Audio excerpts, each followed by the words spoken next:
বিজয়নগরে আছেন আমাদের সহকর্মী জুবাইর প্রধান, সরাসরি চলে যাচ্ছি তার কাছে। জুবাইর, 11 দলের সমাবেশের কি তথ্য আছে আপনার কাছে?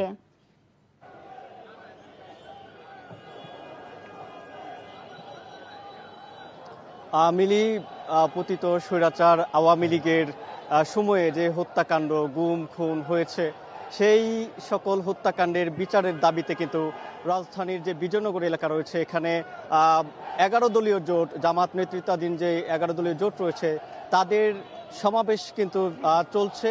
এটি আসলে 5টায় শুরু হওয়ার কথা থাকলেও আমরা দেখছি যে আসরের নামাজ কিংবা এর পরবর্তী সময়ে তাদের যেই সেই বিরতির কারণে কিছুটা দেরি হয়েছে, কিন্তু এর মাঝেই কিন্তু আমরা দেখছি যে বিজয়নগর পানির ট্যাঙ্কি এলাকা থেকে পল্টন যে মোড় রয়েছে অর্থাৎ আশেপাশের এলাকায় কিন্তু জনসমাগম যেটি রয়েছে 11 দলীয় নেতাদের, তাদের উপস্থিতি কিন্তু রয়েছে। এখানে কিছুক্ষণের মধ্যেই বিরোধী দলীয় নেতা জামাত আমির ডাক্তার শফিকুর রহমান তিনি উপস্থিত হবেন এবং ইতিমধ্যে আমরা দেখেছি যে এখানে 11 দলের সমন্বয়ক যিনি রয়েছেন HM হামিদুর রহমান আজাদ তিনি এখানে উপস্থিত রয়েছেন।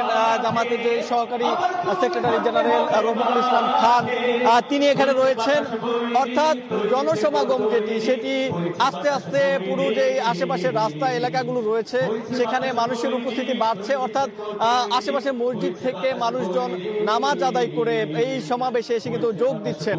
বলা হচ্ছে যে আওয়ামী লীগের আমলে যে গুম খুন হয়েছে সেটির বিচারের পাশাপাশি বর্তমান সরকারকে তারা বলছেন যে বিচারহীনতার যে সংস্কৃতি তৈরি হয়েছে সেটি থেকে কিভাবে উত্তরণ ঘটা যায় সেই একটা চাপ কিন্তু এখান থেকে তৈরি করবেন 11 দলের নেতারা। এখানে এনসিপির আহ্বায়ক নাহিদ ইসলাম উপস্থিত থাকবেন, কর্নেল ওলি আহমেদ যিনি এলডিপির চেয়ারম্যান তিনি আসবেন। অর্থাৎ সবকিছু মিলিয়ে 11 দলের শীর্ষ নেতা যারা রয়েছেন তাদের উপস্থিতি কিন্তু রাজধানীর এই বিজয়নগর এলাকায় আজকে কিন্তু তারা আসবেন এবং এখান থেকে যে তাদের যে ঘোষণা অর্থাৎ জুলাই সনদ গণভোটের গণরায় বাস্তবায়নের যে দাবি সেটিও কিন্তু এখান থেকে জানানো হবে।